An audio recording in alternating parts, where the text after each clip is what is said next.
नमस्कार दगड़ियों और स्वागत है आपका एक और नई वीडियो में। और सबसे पहले मैं ये कहना चाहता हूँ कि आप ये वीडियो उन सभी लोगों को शेयर कर दीजिए जो उत्तराखंड की संस्कृति का सम्मान करते हैं, उसको बहुत प्यार करते हैं और उसको बचाए रखना चाहते हैं। उन सभी लोगों को पहले ये वीडियो शेयर कर दो। और बात कुछ इस तरीके की है कि जैसे कि आपको पता होगा कि उत्तराखंड में 4000 परिवारों का केस जो हो रहा है, जिन्होंने अतिक्रमण किया है। कहां पर उन्होंने अतिक्रमण किया है? रेलवे की जमीन पर, जो कि 4000 परिवारों में कुल जनसंख्या बैठ रही है 50,000, और 35,000 जो वोट बैंक उसमें से बनता है। हल्द्वानी का है 1,35,000 के आसपास का वोट बैंक, जिसमें से वो 35,000 वोट बैंक बचाने के लिए, वो 35,000 वोट्स को अपनी तरफ करने के लिए सरकारों द्वारा, मतलब अलग अलग राजनीति पार्टियों द्वारा राजनीति का एक खेल रचा जा रहा है। अब जब उनसे अतिक्रमण अतिक्रमण मतलब समझते हैं ना, अवैध तरीके से हड़पी गई जमीन, अतिक्रमण की गई जमीन को वापस मांगा जा रहा है, तो वो भूल रहे हैं कि हम कहां रहे। और सरकार उनका साथ दे रही है। सलमान खुर्शीद है जिन्होंने इनका समर्थन किया है, और वो कह रहे हैं कि ये जमीन इनको इनसे नहीं लेनी चाहिए। सॉरी, ये सलमान खुर्शीद है जो कि उनका समर्थन कर रहा है। और वो मतलब अतिक्रमण की गई जमीन को वापस ना देने की अपील थी एक तरीके से। पर मेरी अगर आपने पिछली वीडियो नहीं देखी है तो मैं थोड़ा उसको बता देता हूं कि मैंने उसमें ये बताया था कि उत्तराखंड जो है, उत्तराखंड उसकी संस्कृति उसके लोगों द्वारा बनाई गई है। और क्या कहते हैं, अगर वो लोग नहीं रहेंगे वहां पर और उत्तराखंड की संस्कृति के लोग वहां पर नहीं होंगे तो उत्तराखंड खत्म। उत्तराखंड की वैल्यू उत्तराखंड की संस्कृति द्वारा, उसकी प्राकृतिक सुंदरता द्वारा होती है, जो कि उजाड़ी जा रही है इन अतिक्रमण की गए लोगों द्वारा। और अब मैं ये बताता हूं कि अब जब वो लोग कह रहे हैं कि अगर आप हमें यहां से बहिष्कृत कर देंगे तो हमें कोई और जमीन दीजिए, तो सरकार कह रही है नहीं नहीं नहीं, हम वो आपको जमीन, हम मतलब कि हम आपसे वो जमीन नहीं छीनेंगे। ये इस तरीके की कुछ ना कुछ बहस चल रही है। और वो कहते हैं ना, राजनीतिक खेल चल रहा है, जो कि लोग वहां से बिलोंग नहीं करते हैं, वो लोग वहां के हैं भी नहीं, फिर भी उनके लिए साथ दिया जा रहा है।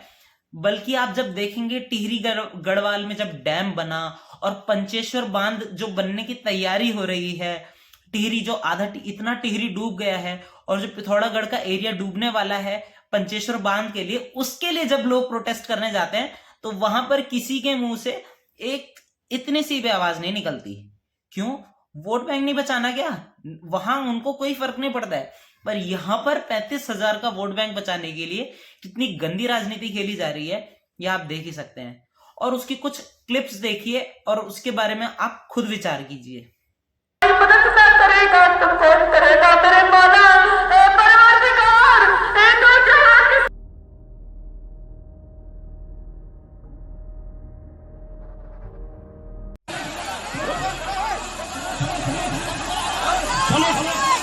डर और गजब से डरिए, किसी को बेघर करके कोई घर नहीं बसा पाया है।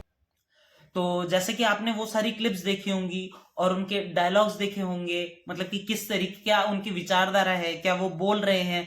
क्या आपको लगता है कि उत्तराखंड की संस्कृति में ऐसे कभी लोग रहे होंगे? मेरे को तो बिल्कुल भी नहीं लग रहा कि उत्तराखंड की संस्कृति वहां के देवी देवताओं द्वारा जानी जाती है। उत्तराखंड को देवभूमि कहा जाता है, जिहादी भूमि नहीं कहा जाता।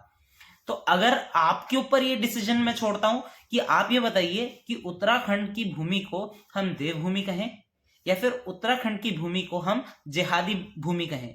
मैं जब उत्तराखंड में जाता हूं और जब वो एरिया पड़ता है, वो रेलवे ट्रैक का एरिया पड़ता है, तो वहां पर खड़े होकर के आप अपनी प्राकृतिक सुंदरता का जो वीडियो लेते हैं और फोटो लेते हैं वो भी नहीं ले सकते। कारण ये है कि जब आप वहां से जा रहे होते हैं, इतने सारे अतिक्रमण किए गए लोगों द्वारा आपके हाथ पर डंडा मारा जा सकता है ताकि आपका फोन छूट जाए और वो फोन ले ले। और इतने सारे, मतलब कि उत्तराखंड में जो चोरी होने का जो मेन अड्डा है, मैं तो बोलूंगा वहीं से स्टार्ट होता होगा और बाकी आगे पहुंचता है। और अगर आप देखेंगे तो धीरे धीरे धीरे धीरे ये अतिक्रमण हर एक पेड़ पौधों पर भी कर लेंगे। ये आप बोल रहे होंगे कि किस तरीके की भाषा बोल रहा है, पेड़ पौधों पर कैसा अतिक्रमण करेंगे? अरे आप देखते जाइए। ये जो सेक्युलर वाला शब्द है ना, ये सिर्फ एक को फॉलो करना होता है और बाकी सबको क्या बोला जाए इसके बारे में। तो इस पर आप थोड़ा अपना ध्यान दीजिएगा और कोशिश करिएगा कि थोड़े थोड़े टाइम पर आप जो है वो अपने इष्ट, अपने ग्राम देवता, अपने भूमि देवता, इनका थोड़ा सम्मान करने के लिए वहां पर जाया करिए। अपनी संस्कृति को जीवंत रखने के लिए वहां पर जाया करिए, वहां पर हाथ जोड़ करके आया करिए, एक दिया जला दिया करिए। एक वो छोटे छोटे स्टेप्स होते हैं। मैंने कई बार ऐसा देखा है कि जो बच्चे होते हैं वो कई सालों तक, जब वो मतलब 20s में आ जाते हैं, फिर अपने पहली बार गांव जा रहे होते हैं और वहां पर डालते हैं कि माउंटेन बॉय, ये वो, सीधे पहाड़ से, ये जिन्होंने पहाड़ देखा भी नहीं होता है। वहां की संस्कृति के बारे में बताइए, हमारी संस्कृति कितनी सुंदर है। मतलब फिर कई लोग यूं करके बोलेंगे कि ये तो सिर्फ अपने आप को ही, क्योंकि मेरे को एक बंदे ने बोला था कि उत्तराखंड के लोग यूं करके करते हैं कि उनका ही बहुत सबसे अच्छा है। अरे भैया, आप जैसे यूं करके आपको कोई चीज अपनी पसंद है तो आप चाहते हो कि वही सबसे अच्छा है, तो उत्तराखंड का व्यक्ति भी कहता है कि वो वहां से बिलोंग करता है तो उत्तराखंड सबसे अच्छा है। बाकी चीजों को मैं नहीं कहता कि बाकी चीज गंदी है, नहीं, पर उत्तराखंड सबसे अच्छा है। तो ये जो अतिक्रमण वाली बात है, ये आप बताइए कि क्या वो जमीन उनसे बिलोंग करती होगी या फिर नहीं करती होगी। मेरा जो ओपिनियन है वो साफ साफ मैं बोल रहा हूं कि वो उनकी जमीन नहीं है, क्योंकि उत्तराखंड जो है वो अपनी संस्कृति, अपनी देवभूमि के कारण जाना जाता है, अपने कल्चर के कारण जाना जाता है, ना कि उसके कारण। तो ये बाकी अगर आप इसके बारे में और रिसर्च करना चाहते हैं, जानना चाहते हैं, तो आप खुद सर्च करिए और मेरे चैनल पर मेरे को कमेंट करिए कि अगर मैं गलत हूं तो मैं अपने आप को ठीक करूंगा। पर फिर भी मैं ये कहना चाहता हूं कि उत्तराखंड अपनी संस्कृति के लिए जाना जाता है और उसकी संस्कृति को हमें संभाल करके रखना है, उसे जागृत करना है और ज्यादा जागृत करना है, बस और कुछ नहीं। और अगर आप उत्तराखंड से हैं और ये वीडियो अच्छी लगी, और अगर आपको ये वीडियो अच्छी लगी तो प्लीज इसे लाइक, शेयर और सब्सक्राइब करना। मैंने पहले ही बोल दिया है कि उन लोगों को पक्का शेयर करो जो उत्तराखंड से हैं और उसकी संस्कृति को संभाले रखना चाहते हैं और उसकी संस्कृति से प्रेम करते हैं।